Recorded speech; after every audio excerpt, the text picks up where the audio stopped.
Today I'm with Dr. Joel Thiessen at Ambrose University in Calgary.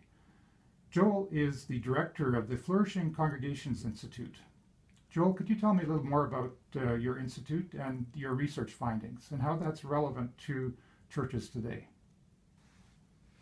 The Flourishing Congregations Institute is a new institute set up at Ambrose University to explore congregations in Canada, a distinct made in Canada understanding of what is going on in congregations, where are there signs of life and vitality and health, and what can we learn from those signs of life and vitality. So we are spanning the Christian continuum, Catholic, mainline, conservative, Protestant.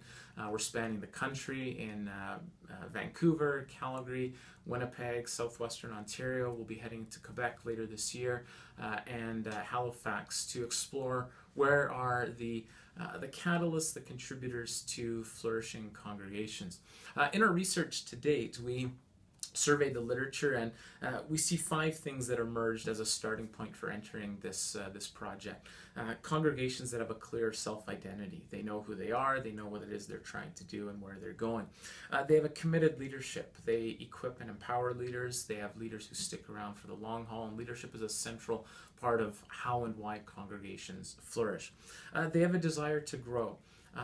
Numerically, but they also desire to grow spiritually, organizationally. They measure, they count, they are accountable in various ways for the kinds of things they're doing at a congregational level. Fourth, they're a hospitable community. These are places that receive people well, that are warm places that people feel connected to, that they feel loved and embraced, and these kinds of things. And last, they have a vibrant spiritual life among leaders, among congregants, across a congregation. When we look at these things, these are our starting points for this institute.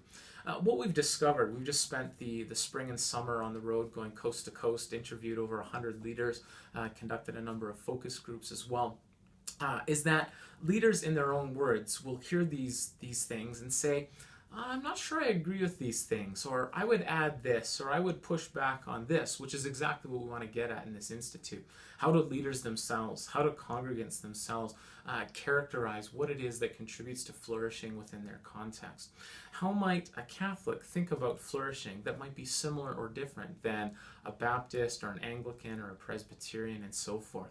How might an answer in Vancouver to what is a flourishing congregation be similar or different to a place like Toronto or Halifax or Montreal? These are the kinds of things that we're trying to capture in this large venture, I would say.